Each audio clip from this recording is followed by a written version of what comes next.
Hello everyone, good morning. তো এই প্রচণ্ড গরমে কেমন আছো তোমরা সবাই? আশা রাখছি সকলে ভালো আছো, সুস্থ আছো। আমরাও বেশ আছি। আজ না আমার সকালটা একটু দেরি করেই হলো। কেন বলছি, কাল রাতে না গরমে একদমও ঘুমাতে পারিনি, তো মাথাটা প্রচণ্ড যন্ত্রণা করছিল। ভোরের দিকে একটু ঘুম এসছে আর ঘুমিয়ে পড়েছি, উঠতেই দেরি হয়ে গেছে। তো প্রায় 8:30টার দিকে ঘুম থেকে উঠেছি। আমি না এই প্রথম এত বেলা করে ঘুম থেকেই উঠলাম। তো উঠেই কোন কাজটা করব আর কোনটা করব না মাথা ঠিক করেই পাচ্ছিলাম না। জানোই তো, একটু দেরি করে উঠলে কাজের এলোমেলো হয়ে যায়। তো সকাল সকাল উঠলে কি কাজগুলো সব মানে একের পর এক করা হয়ে যায়, কিন্তু দেরি করে উঠলে তখন সময়ের সঙ্গে আর দৌড়ে পারা যায় না। তো যাই হোক, আমি উঠেই আগে বাসনগুলো মেজে রেখেছিলাম, কালকে রাতে না বাসন মাজিনি। তো বাসন অনেকটা জমে গেছিলো, তো বাসনগুলো মেজে জল ঝরতে দিয়ে দিয়েছি।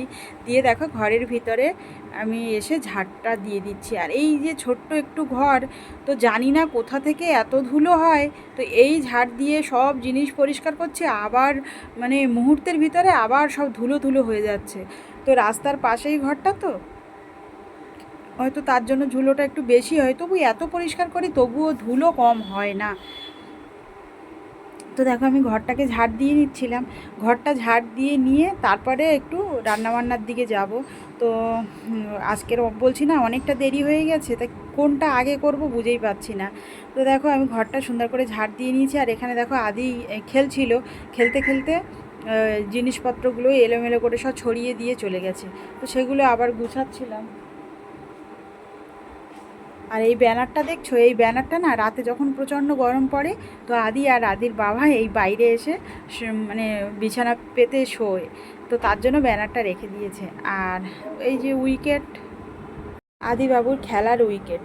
আর এখানে দেখো আমি না একটু শস্য গুঁড়ো করতে দিয়েছিলাম, মানে সর্ষে সর্ষে গুঁড়ো করতে দিয়েছি, গুঁড়ো করেছিলাম। তো আমি ভুলভাল বলে ফেলছি। তো যাই হোক, সর্ষেটা গুঁড়ো করে আমি যে রৌদ্রে একটু দিয়েছিলাম, তো কৌটায় রেখে দিলাম না, কেমন একটা ডালা বেঁধে গেছিলো। তো একটা রৌদ্রে দিয়ে আমি আবার একটা কৌটায় ভরে নিলাম। তো সব সময় তো বাটা সম্ভব হয় না, সকালবেলা রান্না করি তো ভোর, অত সকালে বাটতে গেলে না অনেকটা লেট হয়ে যায়, তখন আদির বাবার কাজে যেতে দেরি হয়ে যায়। তো দেখো আমি ওই শস্যটাকে গুছিয়ে নিলাম, নিয়ে কালকের বিকেলে গাছেও জল দেইনি, গাছের গোড়াগুলো ভিজে ছিল। তো তার জন্য আর কালকের বিকেলে জল দেইনি, এখন সকালবেলায় আমি জলটা দিয়ে নিচ্ছি। সকাল বলতে এখন বেজে গেছে প্রায় 10:30 মতো হবে। তো তো এখনই গাছগুলো জল দিয়ে দিচ্ছি, না হয়তো এই প্রচণ্ড রৌদ্রে ওই গাছগুলো বিকেলে যদি জল দেই তো সব শুকিয়ে যাবে।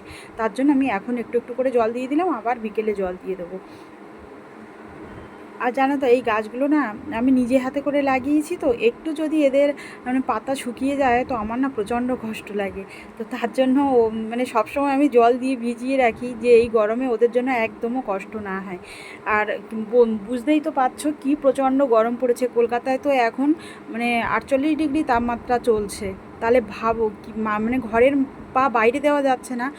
তো সেজন্য না আমি আদির বাবাকে কদিন কাজে যেতে বারণ করেছি। আমি বলছি এই এখন আর কাজে যেতে হবে না, এত রৌদ্রে কী করে কাজ করবে এই মানে ছাদের উপরে বলো তো। তার জন্য না আমি কাজে যেতে বারণ করে দিয়েছি, তো ও আসে কাজেও যায়নি। তার জন্য বেলা করে উঠেছি, তবুও একটু পাড়া। তো তারপরে দেখো এই যে বরফের ইয়েগুলো দেখছো, তো এতে না বরফ বসাই, তো আদি বের করে সমস্ত বরফ তা ওর খাওয়া কমপ্লিট। সকাল হলো না আদির বরফ খাওয়া মানে শুরু হয়ে গেল। তো এই যে জল বরফ, তো এগুলো নিয়েই ও কখন চিনির জল করে ফেলছে, কখন লেবু চিনির জল করছে, এই করে বেড়াচ্ছে। তো যাই হোক ওগুলো খালি হয়ে গেছিলো, তো ওগুলোকে আবার ভরে ডিপ ফ্রিজে দিয়ে দিলাম। দিয়ে এত প্রচণ্ড গরম পড়েছে সকালে, তো 10:30 বাজে বলছি না, তো এখন তাই এত গরম আমি না মানে সহ্য করতে পারছিলাম না। তো একটু ঠান্ডা জল বের করে খেয়ে নিলাম। আর এখন তো মানে গরমের সময় দেখবে মানে ভাত খাওয়ার চাহিদা কিন্তু অত একটা থাকে না, কিন্তু জলের প্রতি মানে টান প্রচুর। আমি তো সারাদিনে যে কত লিটার জল খাচ্ছি তার কোনো ঠিক নেই। আমি সকালবেলা একবার ভাত খাই, দুপুরবেলা আর ভাত খাই না। আমি শুধু জল খেয়েই দুপুরটা পার করে দিই, সেই সন্ধ্যেবেলা দুটো যদি খেলাম খেলাম, না খেলাম না খেলাম। তো দেখো এই মানে জল খেয়ে নিচ্ছি, আর ঠান্ডা জল খেতে এত ভালো লাগছে কি বলবো, মানে জীবনটা যেন জুড়িয়ে যাচ্ছে ঠান্ডা জলে। তাই আদির বাবা বলছে কেন ফ্রিজ কিনেছিলাম বলে আমাকে বড্ড বকাবকি করছিলে। আমি বলেছিলাম ছোট ফ্রিজ কিনতে, কিন্তু উনি আবার বড় ফ্রিজ কিনে নিয়ে চলে এসছে। তো তার জন্য বলছিল যে আমি মানে ফ্রিজ কিনেছি বলে বকছিলে, এখন ঠান্ডা জল যে খুব খেতে আরাম লাগছে। তো এই বলে আমাকে মানে রাগিয়ে দিচ্ছিল। ও আমার পেছনে এরকমই লাগে, যখনই কাজে না যায় তো তখন এরকম করে। আর তারপরে দেখো একটু জল খেয়ে নিয়েছি, নিয়ে আবার একটু মানে জল, গরমের সময় জল হচ্ছে এনার্জি ড্রিঙ্ক বলতে পারো। তো যাই হোক, জল খেয়ে নিয়ে আবার লেগে পড়েছি কাজে। তো কাজ হচ্ছে আজকের বেডশিটটা পাল্টে দেবো। কিছুদিন হলো বেডশিটটা পেতেছিলাম, তো এই বেডশিটটা শুয়ে এত আরাম না কি বলবো। কেন বলো তো, বেডশিটটা তো অনেক দিন হয়ে গেছে আর খুব নরম হয়ে গেছে, সুতির বেড কভার তো একদম নরম, এর উপরে শুলে কী যে আরাম। হয়তো দেখতে ভালো না বা রং উঠে গেছে, অনেকটা ফেড হয়ে গেছে, কিন্তু হলেও রং উঠলেও কি এর না, মানে এর উপরে শুলে তোমার আর মনে হবে না যে উঠে অন্য বিছানায় শুই। তো তার জন্য তুলতে ইচ্ছা করছিল না, কিন্তু অনেক দিন হয়ে গেছে, প্রায় সপ্তাহখানি হয়ে গেল। তো এরপরে না তুললে আর হয় বলো তো। তার জন্য বেডশিটটা আজকে চেঞ্জ করে দেবো। আর তার আগে দেখো খাটের যে ঘাড়াটা তো এত ধুলো হয়ে গেছে, কালো খাটের এটা পুরো সাদা সাদা হয়ে গেছে। তো সেগুলো আমি আবার ভালো করে মুছে নিচ্ছিলাম। কিন্তু জানো, আমি না ভাবছিলাম আজকের ভিডিও শেয়ার করতে পারবো না। কারণ কি বলো তো, কালকের না আমার ফোনের রিচার্জ শেষ হয়ে গেছিলো।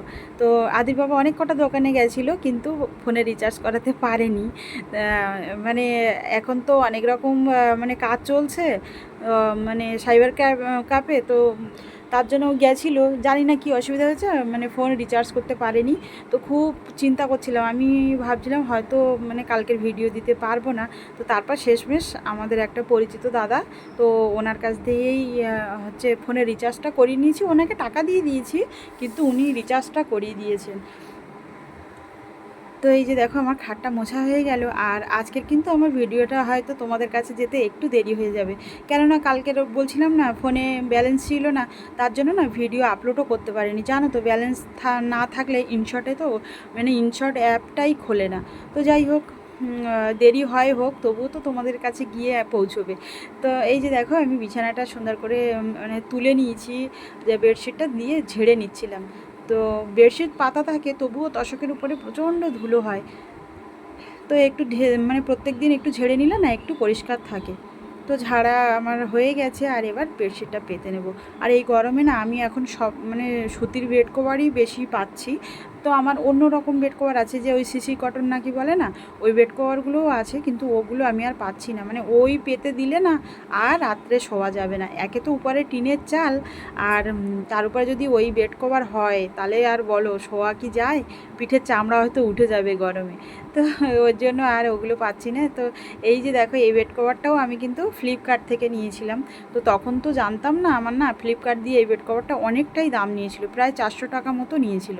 তো এখান থেকে অনেক মানে বছর আগে বলতে পারো, 2 বছর 3 বছর আগে তো এই বেড কভারটা নিয়েছিলাম। প্রথম অনলাইনে আমার এই বেড কভারটা কেনা ছিল, তো আমার দেখে খুব পছন্দ হয়েছিল।